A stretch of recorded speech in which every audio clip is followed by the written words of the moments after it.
what are the cheerleaders for? Who are you guys? You know, like let's let them know exactly who we're talking to. We're Canelita Sabrosa. We started it a few years ago. We have our first album coming out March 22nd. It'll be out. It'll hit radio April 18th. We are a jazz, R&B, Latin, funk, just a fusion of it all.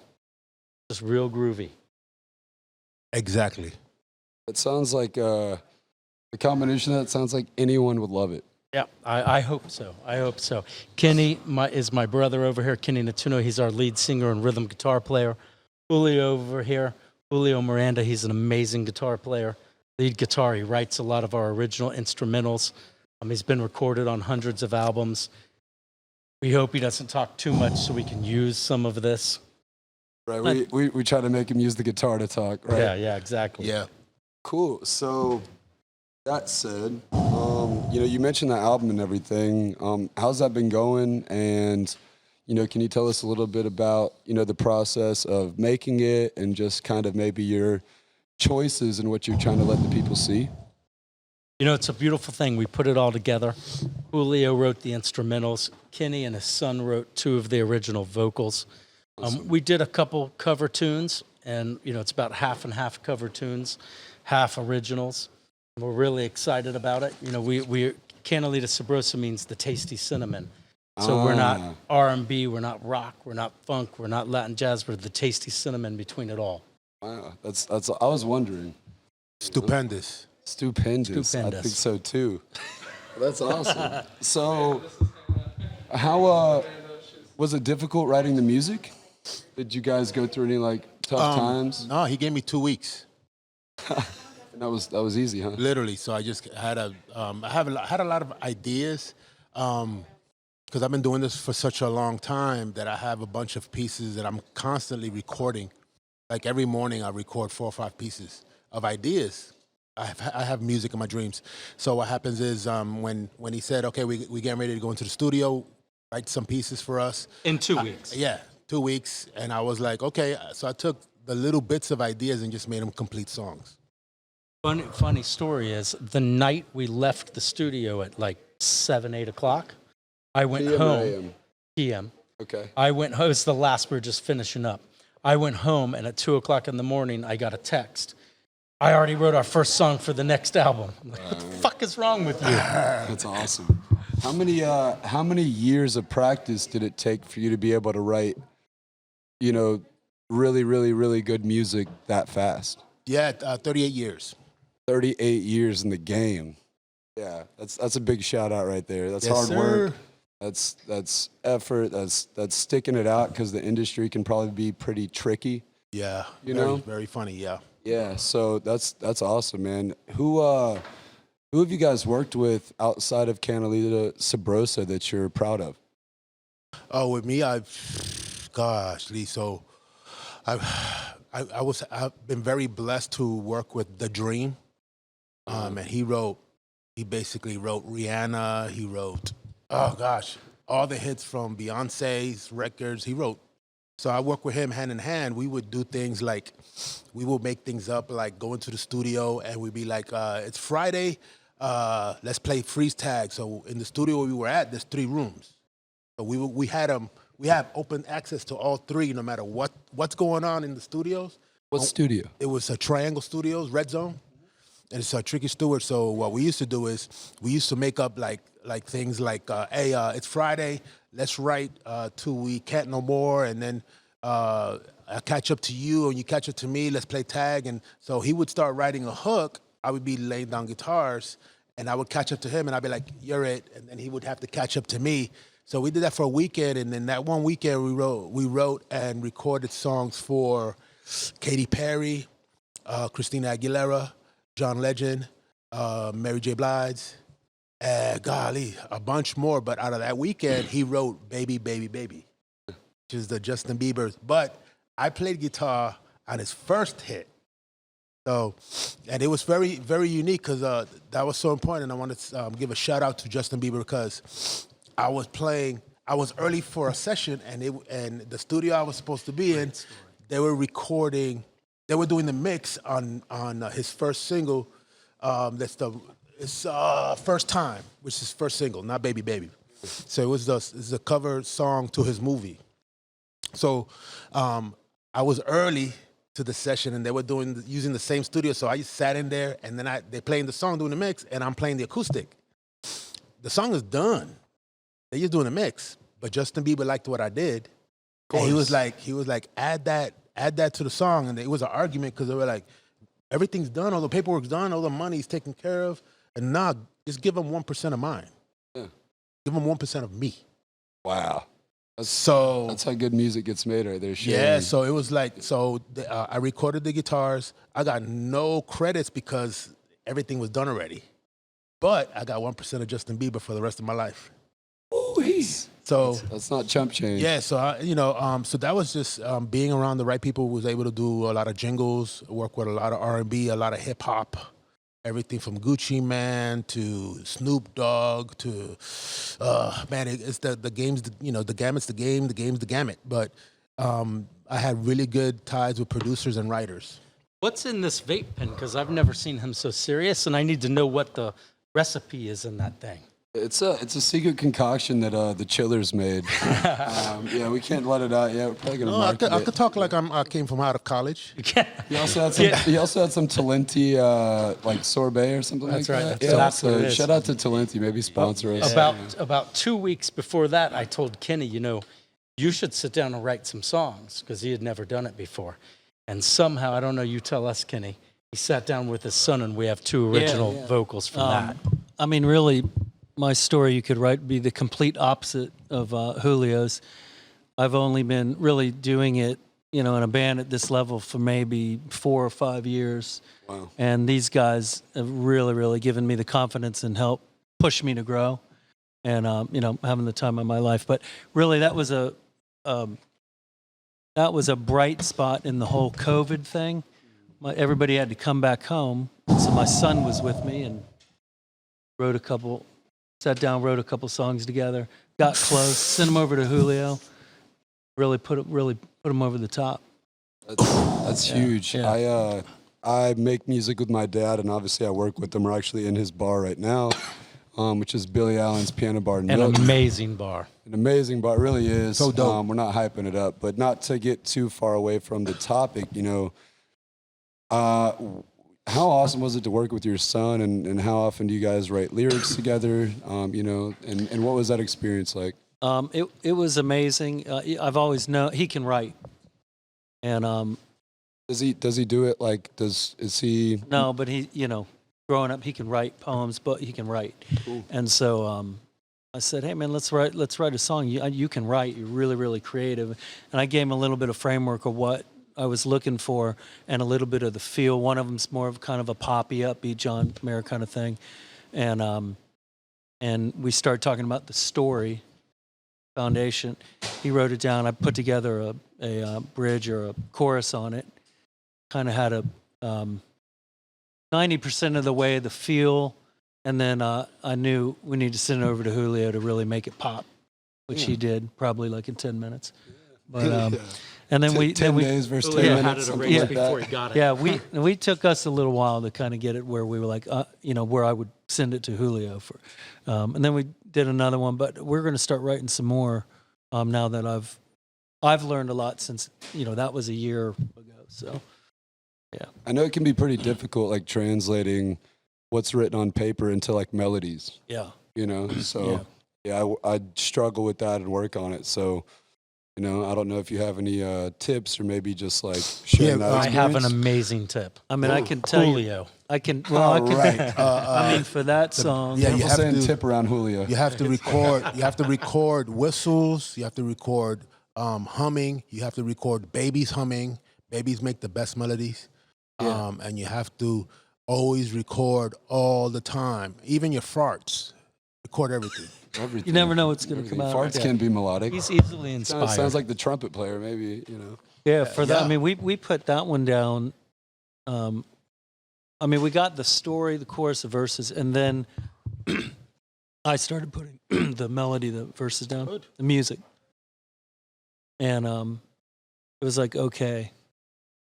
What's For the name weeks, of the song? for weeks. The one I'm talking about right now is not Clouded Vision. What's the other Late one? Winter. Late Winter. Yeah, James and it Taylor-ish was feel. yeah, and it was okay. And then we did, so we went away from it for 2 weeks. We just had to get away from it. Yeah, You it can know, be frustrating. and then one day I was sitting there, not trying at all, just riffing on the guitar, just screwing around. I'm like, oh my God, that's it. And I Nice. grabbed my phone and kind of put that down, and then showed it to Julio. So, you know, Yeah, that's awesome. I can't wait to hear it. I actually haven't heard, unless you guys played it and I didn't know.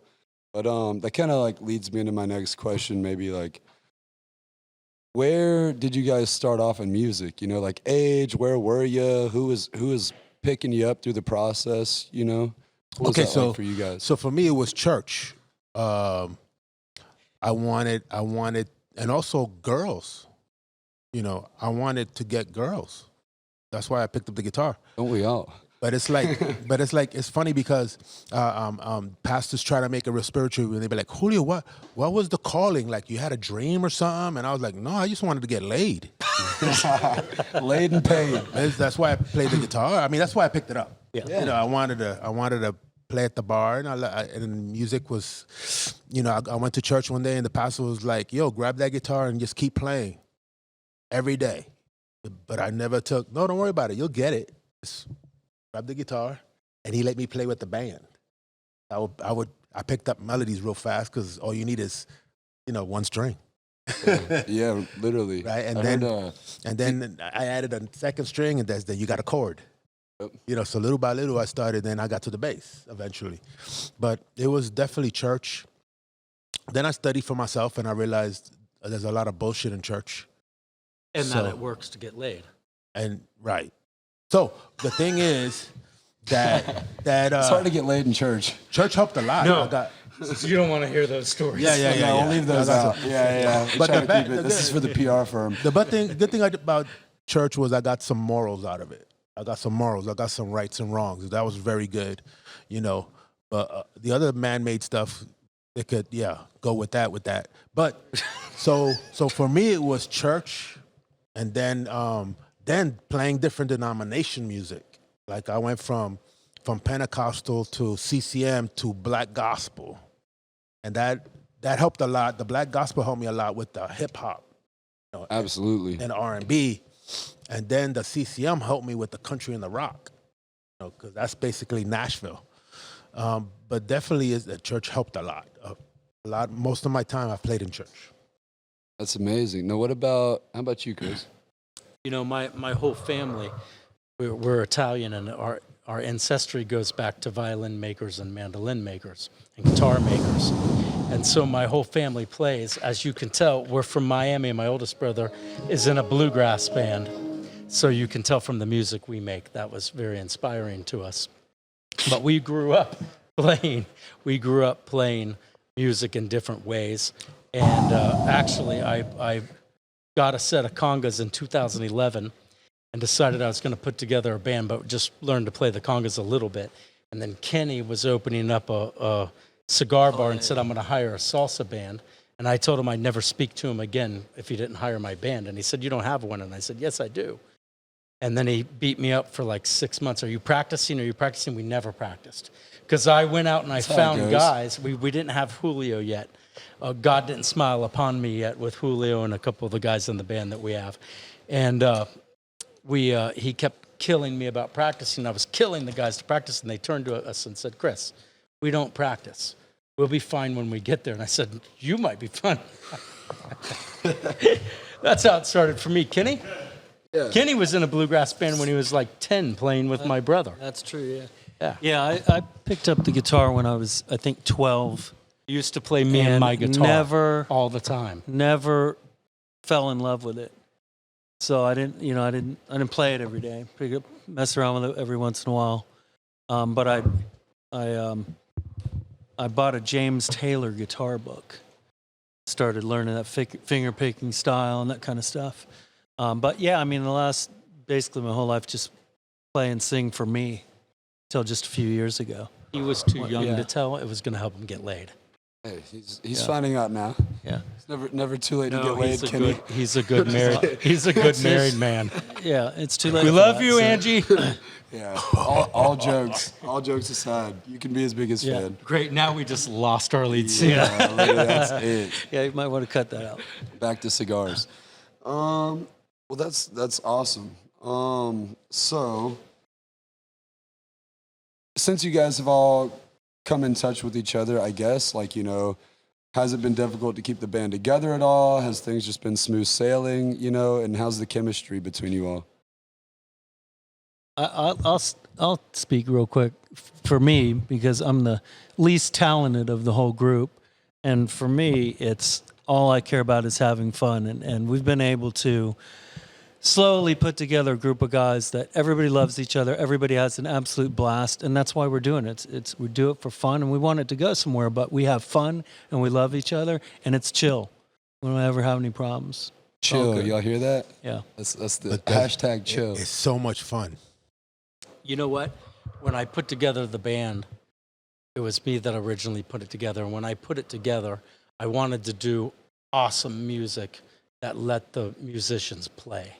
Absolutely. And so when I got really, really lucky by having the group I have with Julio and Frankie, Chunky and Matt and Brian and all the guys who play with us, but half of it is we try to do our own tunes, we try to do some cover tunes, but we always try to let everybody let their musical angels and creativity and the drugs they're on come out and free.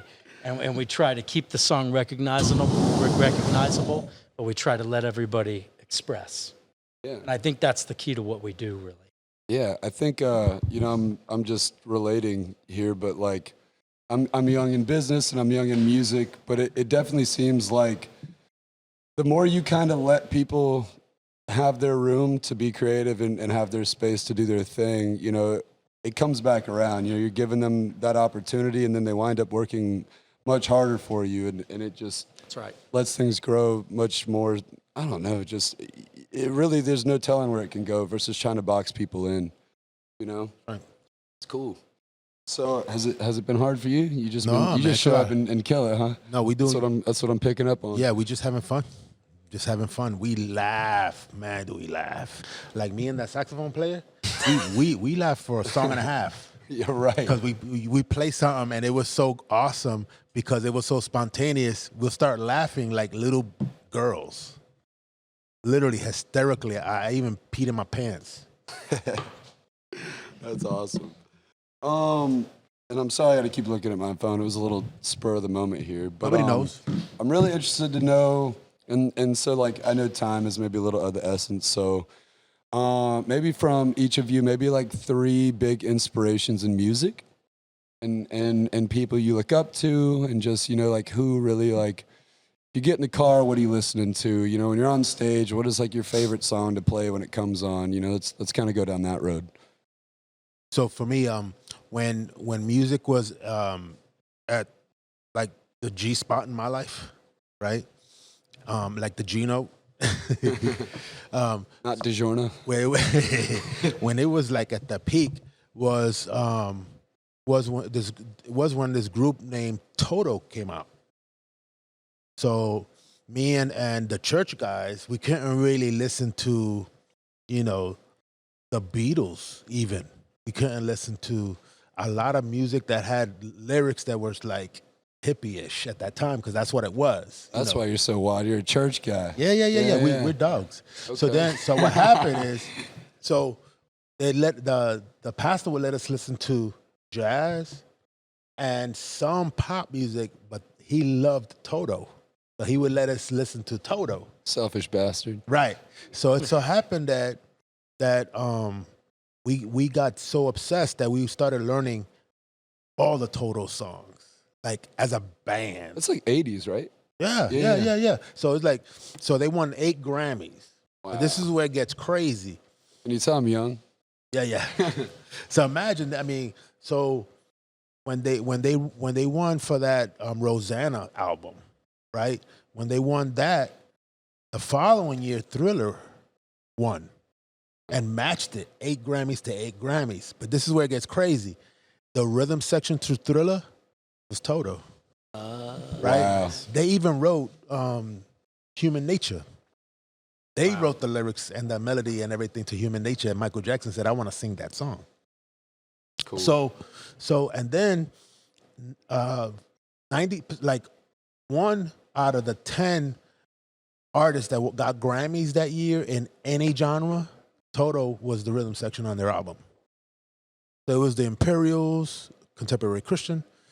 I mean, I'm talking about the gamut. They used to play for everybody at the time. So that got me so fixated on Steve Lukather. You know, he's the guitar player of Toto, and I followed him, and I practiced a lot of his stuff. And that made me, I started to realize that he's a studio musician more than a live performer. He's done more in the studio than what he's done live. And the studio cats are for real. Oh, yeah. Because they can't mess up. Right. Like, none. So then he's like, so that got me into the other people like Dan Huff, which is like the country producer of the year. But Dan Huff comes from, you know, Contemporary Christian. He had a band called Whiteheart. So and then he started writing for them, and then he started doing session work, and then he's been in the studio for so many times, he became a producer because he was always there. Wow. Right? So, and then look at him now. Dan Huff is like the producer of the year in Nashville. Oh, wow. You know what I mean?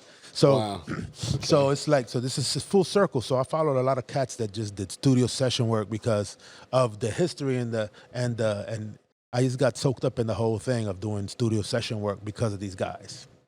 And once you kind of like get in it to where you're at, you get to go down some pretty cool secret alleyways of music and find some pretty interesting pockets to go in. Yeah, absolutely. So how about you? Who do you really look up to in music? You know, when I was young, I grew up with a lot of Pavarotti in the house, James Taylor, Tony Rice, and today Ray Barretto, Pancho Sanchez, all that kind of stuff. Nice. I guess, who's your favorite percussion player? Do you have one? Giovanni Hidalgo is the greatest ever. Ooh. And then I love Pancho Sanchez, Ray Barretto, Samuel Torres, a lot of, Mark Quinones. There's just tons of them. One of those things it's hard to call one. I just wish I could be a 20th percent as good as any of those guys, but working on it. Ooh. And how about you? I kind of came up in the 70s and 80s, and I listened and really dug a lot of different kinds of music, from the country stuff then, and like Chris said, I was actually in a bluegrass band, to the folky James Taylor stuff, and it's kind of the clean rock, Billy Joel. So a lot of different kind of influences, and talking to us, you can kind of see how we're so diverse, because we'll pull a Chris Stapleton song out, we'll write a Latin jazz song, and everybody kind of lets it all, You guys do it well. flow. Yeah, I mean, we make it different, but we're playing the song, and it's. You guys did the Justin Bieber song, you did Havana, and then you did Black Magic Woman, and all of it worked tremendously. Yeah, it was like one outfit. It's fun. Yeah, it's fun. We're trying to, cover it like that. We're trying to make it cool. It is your own. It's funny, if you listen to good bluegrass music, there's jazz, blues, there's so many different things in it. But when I grew up and I was real little, I used to watch my brother. I used to sit on his bed and watch him play. But what I noticed in every song, everybody got a turn. And that's what I wanted to do with this. And then I got really, really, really lucky. God smiled upon me. And I got Julio and Frankie and all these amazing musicians with us, Matt on bass. And that's what we try to do. We're trying to do our own songs, some covers, but we're trying to put our own thing on it and let everybody have a chance to just let it all out. And that's what I tell when somebody comes and fills in when we have somebody out. The first thing I tell them is, listen, come in here. I don't give a shit what you're used to playing. This is where you lose the gig. That's what they say. Let it all out. Don't hold it in. Everything you've ever wanted to try, everything you've ever bottled up, let it the fuck out here. Yeah, because you can always, it's kind of like football. They say play full speed, make mistakes full speed, and you can always, correct it later. Exactly. So cool. So I think we're going to take a small break, get some water, then we're going to come right back, all right? Perfect. Thank you. Cool. Good. 1, 2, 3. Hey, there we go. Chillcast back in live. So I think we went through a really good series of questions there. I've got two more that really relate to like you all and the music and the album, and then we're gonna branch off into some simple, more just kind of like fun stuff. But where do you guys want to take this? You know, like how far? Like, is there a goal? Is there a venue? Is there like a record sale? You know, like, and I know it's for fun. You know, so don't give me the cheesy. Oh, we're just, you know, like No, like, no, what's no. the goal? It's for fun, but we would like to start going around playing some big festivals. We want to play New Orleans Jazz Festival. Seabreeze is a big goal of ours. But really, we want to take it. You know, we're in world music, is what the album's coming out as. It's going to be on a lot of college radio. So if we could go and get Julio around a bunch of college girls, That would be insane. That's the goal. Well, That's the you goal. told me we were going to be playing around the world. Well, and around the world. yeah, I like that. I like that. We're working on all that stuff. Yeah, you know when you get when you Two-week have a tours in Italy, when you have a vasectomy, you can't get nobody pregnant.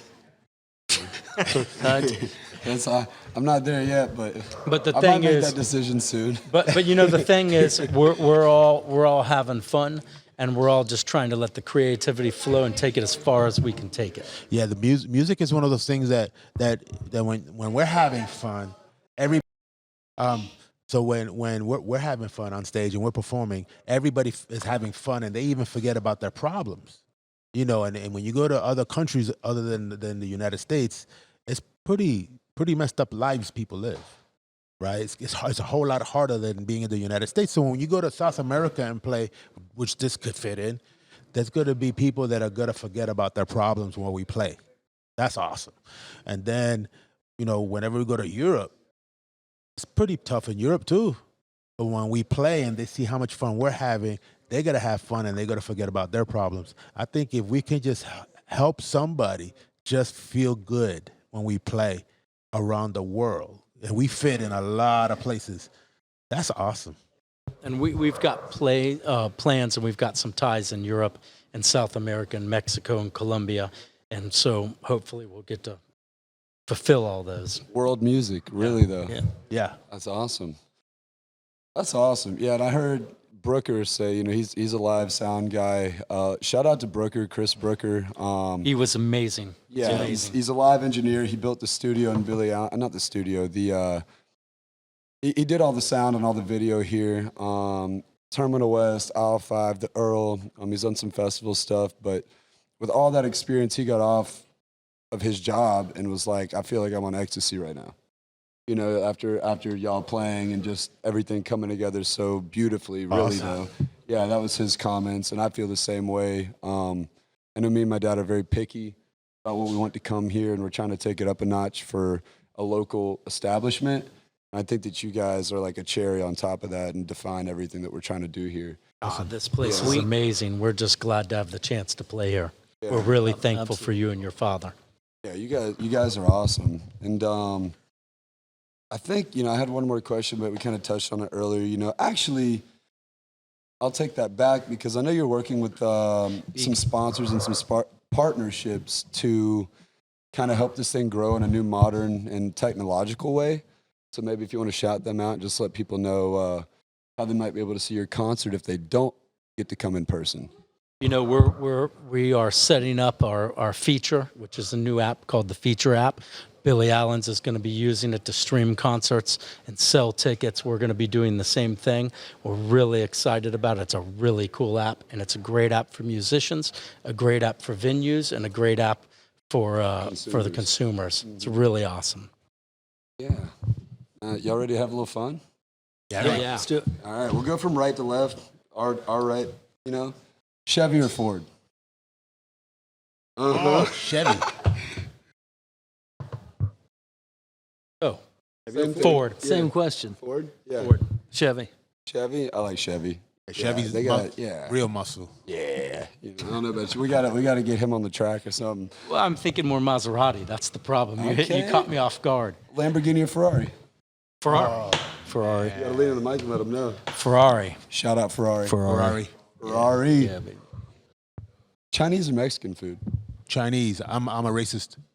Mexican. Mexican. Mexican. Okay. What do you mean by you're a racist with that food? Yeah. What does that mean? How? That is the only one I like. Ah, okay. That's not racist. You're just picky. Yeah, I don't like the other stuff, so that's racist. Okay. Yeah. If the cancel Can't culture, argue with that. Yeah, here's Everything's that. They'll racist. really, Like if you're ugly, I'm not talking to you. That's racist. Hey, I can't support that. Yeah, I'm not that good looking. Chris isn't that good looking. I talk to him, but we make it work. I need to give some ugly people a chance. Oh, Miami or Las Vegas? Miami. Miami. Grew up there. Yeah. Gotta let him know in the mic. Oh, Miami. I grew up there. Oh, cool. We grew up there. Nice. Ooh, this one's gonna be tricky. Jimi Hendrix or Stevie Wonder? Oh, Jimi Hendrix. Stevie Wonder. Stevie Wonder. I'm Stevie Wonder too now. It used to be Jimmy. Walmart or Target? Target. Target. Target. Target. That's what my daughter would call it. Not that she'd ever go there. Man. The finest establishment. Taco Bell or McDonald's when you have one of these hungover Sundays? Oh, Taco Bell. Big fucking Mac. Yeah, McDonald's. Okay. I feel like the arguments are like it's these two versus you a lot of the time. Huh? It's the brothers. That's what this does. It helps you We're brothers from identify another people. mother, but we got the same mother. Yeah, so- That's right. It's the long hair and the short hair. You like We French fries, he have likes we have tacos a and problem diarrhea. because we work together. There's myself, him, and another brother, and we'll walk in the office in the morning and all be wearing the same thing. It's a real problem. So we had to Wow. pick stores, so we shop at different places. That's what happened. Okay. What store was it? I'm dying to know. It was just the same color. We'll still do it. We'll It be in doesn't the same matter, color. yeah. It doesn't matter where you go to be the same shit. The That's funny. Blues Brothers. Yeah. Beach or mountains? Beach. That's a tough call. Mountain. Beach. You know why? They can say whatever they want, but when you're at the beach, the women are all half dressed. Cigars and mojitos Mountains. go. You're looking Yeah. at girls in puffy jackets. You never Yeah, know what's exactly. I'm underneath that. from Miami. Mountain. Yeah, but see, you could go to the mountains and get a nice tent and let your dreams go, and you could take care of Yeah. yourself. Mountains, Angie. Mountains. So I have a hard time answering that question myself. I've been trying to figure it out in case I ever get enough money to leave my dad's basement. Yeah. But I like Chile, the idea of it, because it has both. Northern California, the mountain stuff. So I think I'm just going to go somewhere like where I can have both, a couple hours apart or something like that. West Coast or East Coast? East Coast. East I'm Coast. an East Coast guy. Yeah. And the last one, this is a pretty tough one. I don't expect you guys to really have like all the answers to this one, but Canelita Sabrosa or can of beer? Canalita Sabrosa, Yeah, baby. yeah, At because- Billy Allen's. Because the Canalita Sabrosa bring you other drinks. That's right. Hell yeah. Canalita Sabrosa. Oh yeah. Well, hey, thank you guys. I think this was awesome. Thank you You guys very are much, a ton man. of fun. Yeah, this is so cool. Thanks, brother. It's only the second one I've gotten to do, and to do it with you guys was amazing, and the music's dope. We have a studio album, we have a private recording live, and we also have a live recording coming up with an audience on March 5th. Yes. That's going to be at Billy Allen's. Come out. Nice. Come out. It's going to be amazing. And please follow us on Instagram, and you can go to our website, CanalitaSabrosa.com, and see all our stuff. But please come out and join us here at Billy Allen's. Billy Allen's. And we might be here on the 26th as well. So You definitely will be. Yeah, it's a so- Saturday, so if Yes. everybody's off work, come on in. come on out. Yeah. Thanks, Dakota. Appreciate it. You guys. Thank Thank you you guys. very much. Yeah, this Thank was you. amazing. Thank you. Yeah, awesome, man. Good to go. Peace out. Love. Peace, love, and music.